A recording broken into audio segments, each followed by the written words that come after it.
My name is Luna Moreno. I'm 28 years old. I'm a designer, or at least I always dreamed of becoming one. Tonight, I stood at the entrance of the biggest fashion gala in the city, wearing a dress I made myself, not silk from Givenchy, not couture from Dior, just fabric I found on sale, stitched with hope and sleepless nights. It was black, simple, label-free. I knew I didn't look like I belonged there, but I didn't come to show off a brand. I came to show my story. As I walked in, the security guard hesitated. A waitress glanced at me with sympathy. Behind me, I heard someone whisper, "Who let her in? This isn't a flea market." I didn't respond. I smiled. Because this wasn't just fabric. It was my struggle, my heartbreak, my resurrection. And most importantly, it was my creation. They laughed because they thought I was no one. But in just a few minutes, they would realize I was the one who designed the collection they were all here to celebrate. 3 years ago, I was the girl who steamed dresses, not wore them, not sold them, just steamed them, in the back of a fashion studio. Where no one remembered my name, I worked under fluorescent lights, surrounded by threads and discarded sketches. My hands were rough from fabric and burns, my lunch breaks were 10 minutes long, and I spent them sketching dreams on receipt paper. The studio belonged to the Costellos, a powerful fashion family with global recognition. They created stars, dressed royalty. And I was lucky, they said, just to be there. I never complained. Not when my ideas were stolen. Not when I stayed late, while others left. Not even when Bianca Costello, the heiress to the empire, humiliated me for the way I dressed.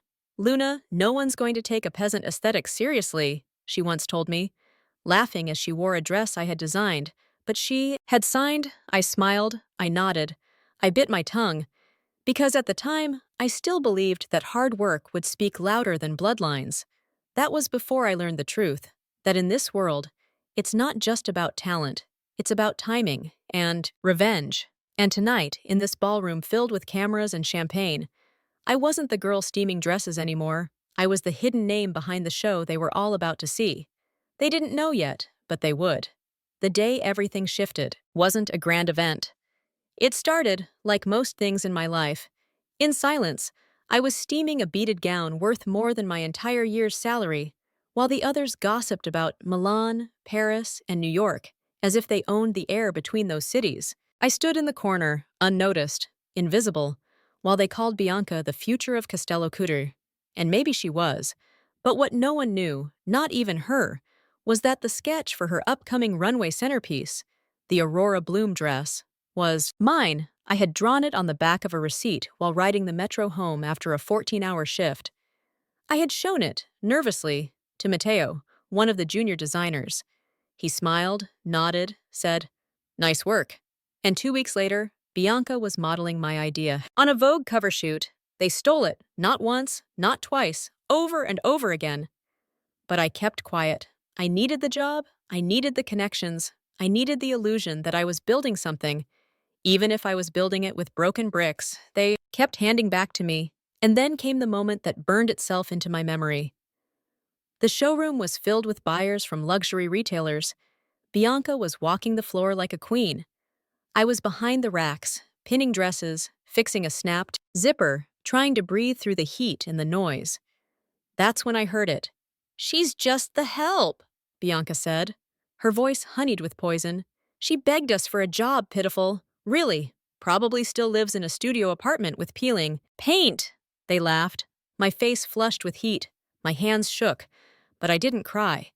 Instead, I turned back to the dress, adjusted the hem, and kept working. Because I had a plan, you see, what they didn't know was that my name was on the LLC paperwork of a brand new label, and the investor backing me was someone they had fired 2 years ago, their own cousin, Luca Costello. Exiled, bitter, brilliant, and rich. While they mocked me, we were preparing. One collection, one night, one silent takeover. They thought I was the girl in the back room. But I was the woman about to walk onto the front page. I still remember the day the invitation arrived. It wasn't meant for me, not really. It was one of those mass emails where the assistants forget to triple-check the guest list. I almost deleted it, without reading. But then the header caught my eye. Castello Couture, 30th anniversary. Gala, an exclusive night to celebrate the icons of fashion. Icons, that word stung. I was a ghost in their house of mirrors, sowing their dreams, feeding their ambition, carrying their secrets. For a moment, I hovered over the trash icon on my screen. They wouldn't want me there. They wouldn't expect me. They might even throw me out. But then I smiled. This wasn't just a party. This was an opportunity. A chessboard, wide open. And for once, I wasn't a pawn. I opened a new tab, booked a one-way appointment at the salon, reserved a dress. Not just any dress. A masterpiece designed in secret by me with fabrics I'd bought from tiny shops where no one cared about brand. Names I wanted to walk into that ballroom, not as the invisible girl by the coffee machine, but as something they couldn't ignore, and Luca. He was all in. He called it the night of reckoning. "Let them crown Bianca tonight," he said, his voice low with amusement. "Because tomorrow they'll be begging you for a seat at your table." I didn't sleep for days leading up to the gala. My hands trembled as I stitched final adjustments into the gown. My mind raced through every what if. What if they laughed? What if they sneered? What if they asked security to drag me out? But deep down, beneath the fear was something else, something stronger, a truth, sharp and burning. They didn't make me, and they couldn't break me. The day of the gala arrived, the city buzzed, with black cars and velvet ropes. Photographers lined the marble steps outside the Grand Hotel. Paparazzi flashes lit up the cloudy night like fireworks. I stood across the street for a long moment, taking it all in. One deep breath, one step at a time. This wasn't just about being seen, this was about being undeniable. I smoothed the gown over my hips, tilted my chin toward the sky, and crossed the street into the storm. The moment I stepped onto the red carpet, 100 eyes turned. Not in recognition, not yet, but in that automatic way, people scan for someone worth noticing. I felt the flicker of hesitation in their gazes. The silent question, "Who is she?" The photographers clicked out of habit. Then with curiosity, flashes stung my eyes as I climbed. The marble steps, the hem of my gown whispering behind me like a secret. Inside the ballroom, it was another world entirely. Golden chandeliers spilled light over glass tables. A full orchestra played something low and haunting. Laughter and champagne. Bubbles floated through the air like smoke, and there they were, the people who once tossed my name aside like a crumpled sketch, Mr. and Mrs. Costello, in their matching designer attire, their circle of protégés orbiting them like planets, around a fading star. They didn't see me yet. Of course they didn't. I wasn't meant to exist in their galaxy anymore. But Luca saw me. Across the room, his eyes found mine. Pride flickered there, fierce and undeniable, and so did Bianca. She stood near the stage, draped in shimmering silver. Her smile stretched wide across her perfect face. She was their queen tonight. The anointed one, the future of Castello Couture. When our eyes locked, a faint line of confusion marred her forehead. She tilted her head, her smile faltered. Just for a second. Before snapping back into place, I could hear their voices even from across the ballroom. Clipped, glittering, false. Who let her in? Security must be slipping. Probably trying to network. How pathetic. But I kept walking, every step deliberate. Every heartbeat like a drum in my chest. I wasn't here to play their games. I was here to end them. I passed tables covered in glittering crystal, champagne towers ready to fall. Past women with hair sculpted higher than their ambition past. Men with hands that had signed me away like a bad investment. I stopped near the center of the room, right beneath the largest chandelier, right where they would have to see me, where every glance would have no choice but to land. I could feel it then. The ripple through the room. A disturbance they couldn't explain away. Bianca turned fully now, her laughter trailing off mid-sentence. Her friends followed her gaze, first one, then another, until a whole flock of stares pinned me in place. And then whispers louder this time. "Is that all? No, it can't be. She looks incredible." Their confusion was almost sweet. If it hadn't been so predictable, for a long moment, the only sound was the haunting melody from the orchestra, then a voice, sharp and slicing through the tension. Well, well, look who decided to crawl out from under her rock. It was Bianca, of course, her tone dripping with mock concern, loud enough for the crowd to catch every syllable. A few forced chuckles. Followed a few nervous glances. I smiled, then slow sure, and raised my glass slightly toward her in silent acknowledgement. I wasn't here to fight her. I wasn't here to scream or plead or explain.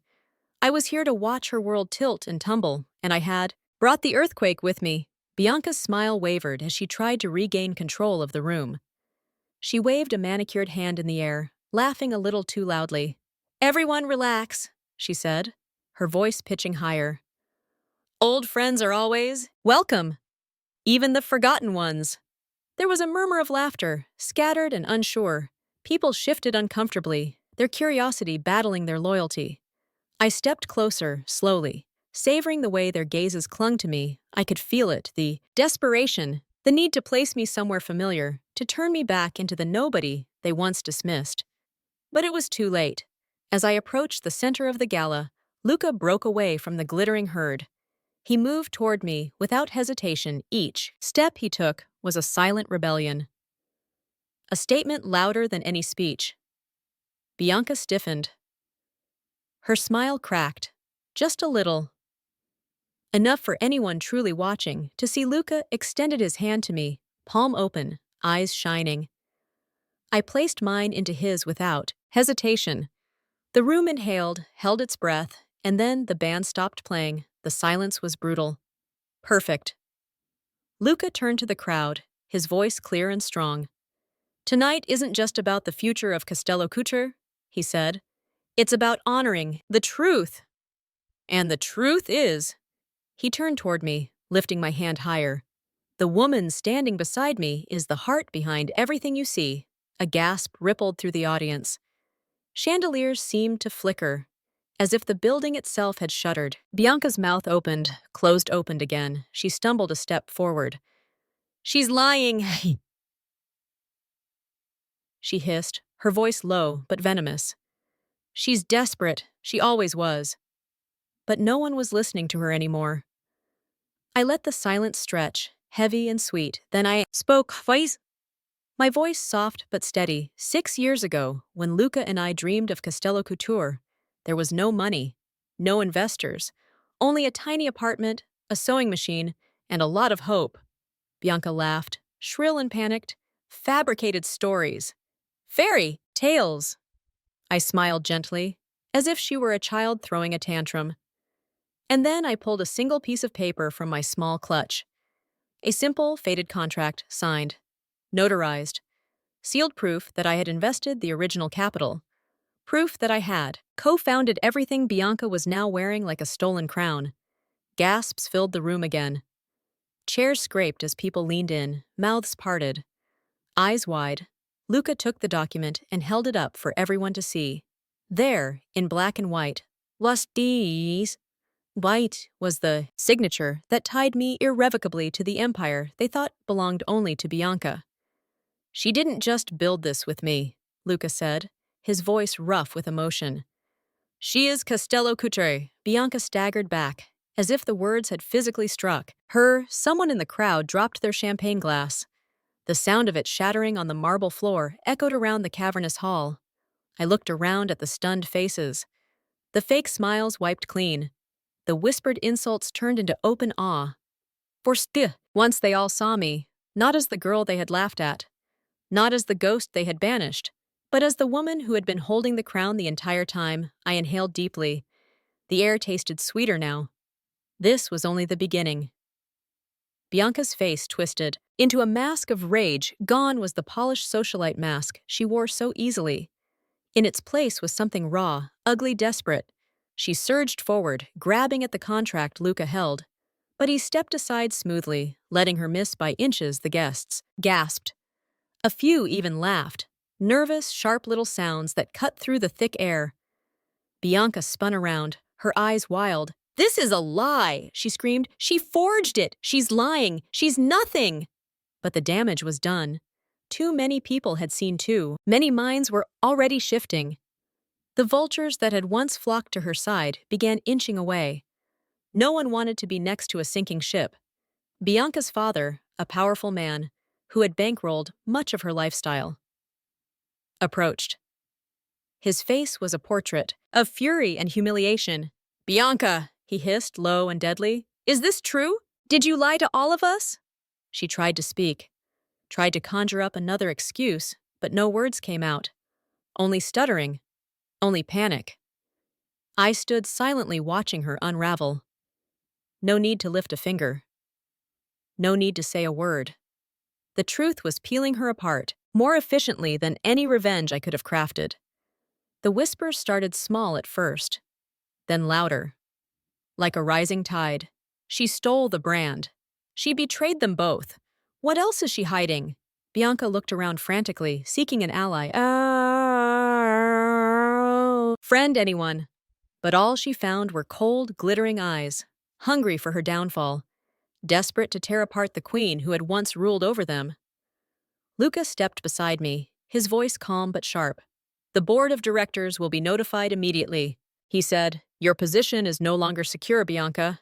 She shook her head violently. No, you can't do this. I made this. I finally spoke, my words slicing through her last defenses. You wore what I built like it was yours. You spent what I sacrificed like it was free. You mocked me, while living off everything I gave. Bianca froze, tears welled in her eyes, but no one reached out to comfort her. She was alone. Truly, finally. Security appeared quietly, at the edges of the ballroom, professional, impassive. Bianca saw them and shrank back. For the first time, true fear entered her expression. She wasn't just losing her reputation. She wasn't just losing her brand. She was losing everything. Her father muttered something under his breath. Something about pulling funding, about cutting ties. And he turned away, leaving her to face the music alone. Bianca stumbled, as if the air itself had grown heavier. The woman who once stood at the top of the glittering world was now nothing but a cautionary tale in designer shoes. I felt no guilt, no pity. She had made her choices. She had built her throne on betrayal. And now, she was being buried under its ruins. The chandeliers above seemed to shimmer brighter. The walls echoed with the beginning of her end. And I stood there, steady, unbroken free. By the next morning, the world knew. Every major news outlet had picked it up. Social media was a wildfire. Heiress exposed as fraud. The true founder steps into the light. From betrayal to triumph, the real story behind Bianca's fall. Photos from the party were everywhere. Bianca's tear-streaked face frozen forever in high definition, her mascara running, her designer heels discarded at the edge of the ballroom, a broken crown lying at her feet. And next to her, in every photo, I stood tall, serene, untouchable. The narrative was no longer hers to control. It was mine now. News anchors dissected every moment of the event. Commentators debated it on live television.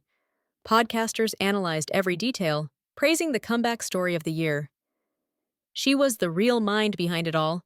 One commentator said, "Imagine being stabbed in the back by your own sister and still rising higher than ever." Messages poured into my inbox. Some from strangers who were inspired, some from women who whispered, "Thank you for standing up." Even people who had once turned their backs on me were now scrambling to get back into my orbit. Sending apologies, sending offers, but I wasn't interested in old bridges. I was too busy building new cities. Meanwhile, Bianca vanished. Deleted her accounts. Canceled appearances. Her sponsors dropped her overnight. Brand deals evaporated like mist under the sun. The mighty empire she had stolen had never truly belonged to her, and without me it crumbled into dust. There were photos, blurry and rushed, and of her crying in a cafe alone. There were rumors she had fled. The city, some said she was hiding in her father's second estate in the mountains. Others said she was trying to sue for defamation. But she had no case, no ground left to stand on, because the truth was undeniable, and it was written in every article, every headline, every whispered conversation. She didn't just lose her reputation. She lost her identity. She was no longer Bianca, the icon. She was Bianca, the betrayer. And me, the woman they had once ignored, once laughed at, was now being invited onto stages, into boardrooms, onto magazine covers. I didn't have to shout my victory. It spoke for itself in every email that began with, "We'd be honored to have you," and in the quiet moments when no one else was watching. I allowed myself a small smile. Not of arrogance, but of peace. Because for the first time in years, I was living my life under my own name, my own terms. No shadows. No thieves. Just me and the empire I built with my own two hands. The invitations poured in faster than I could read them. Gala dinners, award ceremonies, TV interviews, panels about entrepreneurship and resilience. People who once wouldn't return my emails were now begging for a moment of my time. Every door that had once been slammed in my face swung wide open, held politely by the very hands that once pushed me aside. But I wasn't in a rush.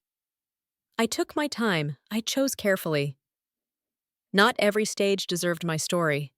Not every microphone deserved my voice. I wasn't here for revenge anymore. I was here for something far bigger. My first appearance was at a charity gala supporting women entrepreneurs, a cause close to my heart, and poetic given everything that had happened. When I walked into that grand hall, this time wearing a simple but stunning navy blue dress, heads turned for the right reasons. There were no cruel whispers, no mocking glances, only admiration, respect, a quiet awe that buzzed through the crowd like electricity. They saw me now. Really saw me, not the forgotten sister, not the background player, not the naive fool, but the woman who had endured betrayal, fallen risen, and built something stronger from the ashes. When I stepped onto the stage to accept an award that night, the applause was deafening, a standing ovation. But it wasn't the sound that mattered to me, it was the silence that came after. That perfect, heavy silence, when everyone leaned in, waiting to hear what I had to say. I didn't waste it, I told my story. Not as a victim, not as someone looking for pity, but as a woman who had chosen herself. Again and again, even when no one else would, I spoke about trust, about betrayal, about how the worst day of your life can become the foundation of your future. And I ended with this. Sometimes you don't get the apology you deserve. Sometimes you don't get justice, served neatly on a silver platter, but you get something better. You get freedom. You get yourself back. And that's more valuable than any crown anyone else can hand you. When I left the stage, there were tears in the eyes of strangers. Women I had never met before hugged me. Some whispered, "Thank you." Some just held my hand, no words needed. It wasn't just my victory anymore. It was a shared one. And as I stepped outside into the cool night air, the city skyline glittering around me, I realized something that made my heart feel light for the first time in years. I had lost a husband. I had lost a sister. I had lost fake friends. Fake opportunities. Fake love. But what I had gained was so much bigger. I had gained myself, and I wasn't giving that up for anything or anyone ever again. It happened 3 days after the gala. A knock at my door, sharp, insistent, too familiar. At first, I thought about ignoring it, but something told me to open it. Not because I was curious, not because I cared, but because I was. Ready? I pulled the door open. And there he was, Daniel, the man who once promised me forever. Now standing awkwardly on my front porch, holding a bouquet of tired supermarket flowers, a cheap peace offering for a war he had started. He looked smaller than I, remembered not in size, but in spirit, like the weight of his choices had finally begun to crush him. His once perfect hair was messy. His expensive jacket hung loosely on his frame, and his eyes, those eyes that used to melt me, they didn't hold the power they once did. "Can we talk?" he asked, his voice cracking at the edges. For a moment, I said nothing. I just watched him, watched the man who had traded a lifetime of loyalty for a few months of greed. Watched the man who had thought I was replaceable, disposable. He shifted under my gaze, uncomfortable, sweating. "I made a mistake," he blurted out. "Everything fell apart after you left the business. Yeah, the deals. Even Maria left me." He laughed nervously. A bitter, hollow sound. "Turns out, she was only in it for the money." I raised an eyebrow. No sympathy. No sadness. Just a quiet, towering strength he couldn't touch anymore. He looked around like he expected the house to be bare, expected me to be living in regret in ruins. Maybe he thought he would find me desperate, waiting for him. Instead, he found a woman standing tall. In her own home, in her own success, in her own power. I know I don't deserve it, he continued, voice trembling. But I thought maybe we could start over. Maybe fix things. He dared to take a step closer, holding out the wilted flowers like they were a lifeline. I didn't move, I didn't take the flowers. Instead, I said the words I had been waiting months to say, the words that tasted like freedom on my tongue. You're not part of my story anymore, Daniel. His face fell. The bravado cracked, and for the first time, I saw him clearly. Not as my husband, not as the man I once loved, but as a stranger, a footnote in the story of my survival. He opened his mouth again. Maybe, to plead, maybe, to beg. But I shook my head gently. You chose your side, I said, my voice calm, steady. You made your decision, now live with it. I closed the door softly. No shouting, no slamming. Because true closure doesn't come with a dramatic exit, it comes with peace. I leaned my back against the door, listening to the sound of his footsteps fading away. Each step another chain snapping free. And when the silence settled around me, it wasn't heavy. It was glorious. It was mine, I smiled to myself. A real smile, not for him, not for anyone else, just for me, because I hadn't just survived the betrayal, I had transcended it, and that kind of victory, that's something no one could ever steal from me again. The days after Daniel's visit were strangely peaceful. It was like shedding a heavy coat I didn't even realize I had been wearing. Everything felt lighter, clearer, sharper. I threw myself into my work, not because I was trying to prove something, but because I was building something that was finally mine. Every deal I signed, every client I earned, every late night at my desk. It was another brick laid in the foundation of the life I was creating, and people noticed. First, it was the whispers, small mentions in industry circles. A new businesswoman rising out of nowhere. Then came the offers, partnerships, collaboration deals. Even journalists asking for interviews. They called me a mystery success story, a self-made powerhouse. They didn't know half of it, but with the attention came something else too, jealousy. Not everyone liked seeing me rise at a networking event in the city. I felt it sharp as knives behind polite smiles. Men who once ignored me now leaned in too close. Women who once dismissed me now whispered behind champagne glasses. Some shook my hand too tightly, their congratulations lined with resentment. There was one woman in particular, Sabrina Langston, an old acquaintance. She had married rich young, always looked down on me when I was just the supportive wife. At the party, she approached her diamond necklace practically blinding under the chandeliers. Well, well, she said. Look who decided to grow up and join the real world. The words were coated in honey, but the sting was unmistakable. I smiled politely, the kind of smile that didn't reach my eyes. It's never too late to outgrow the cages people put you in, I said softly. Her expression tightened. She hadn't expected that.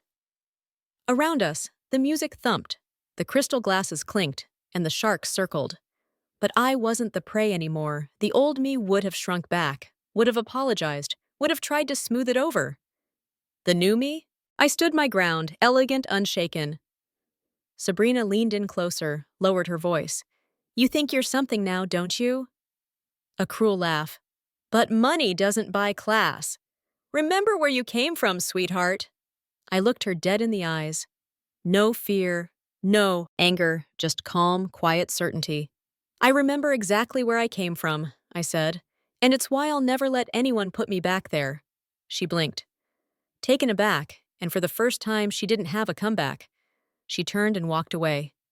Her heels, clicking like gunshots across the marble floor, and I just smiled to myself because rising wasn't about shouting the loudest or flashing the brightest. It was about standing steady when the storm tried to knock you over. It was about knowing exactly who you were when everyone else tried to tell you otherwise. And that night, as the city lights glittered through the windows, I made a quiet vow to myself. I would rise higher, I would climb further, and I would never ever apologize for surviving or for winning. Not again, never again. My name is Luna Moreno, and if you had told me a year ago that I would be standing here, I might have laughed or cried. or simply not believed you. Today, I am not the woman who begged for loyalty, who waited for recognition, who made herself small just to be loved. I am the woman who walked away from betrayal, who built something real with her own two hands, who turned broken dreams into skyscrapers of ambition. Daniel and my sister, they disappeared into the noise of their own making. Their fleeting happiness, built on lies and stolen chances, didn't last the family business they schemed to take. It crumbled without me because they didn't realize the foundation had been my sacrifice, my belief, my blood and sleepless nights. When the dust finally settled, it wasn't rage or bitterness I felt. It was freedom. Because the greatest revenge isn't a dramatic confrontation. It's living so loudly, so fully, that the people who tried to break you can't stand the sound of your success. Now, when I walk into a room, I don't shrink to fit the walls. I don't lower my eyes to make others comfortable. I own my space, I own my story. And every scar they left behind, every tear I ever shed, it built the armor I wear now with pride. So if you're listening to this, if you've ever been made to feel small, unworthy, invisible, let me be the proof you are stronger than. You know, you are braver than they believe, and you are capable of building a life so big, so beautiful, that they'll have no choice but to watch you shine. I didn't just survive, I thrived, and this is only the beginning.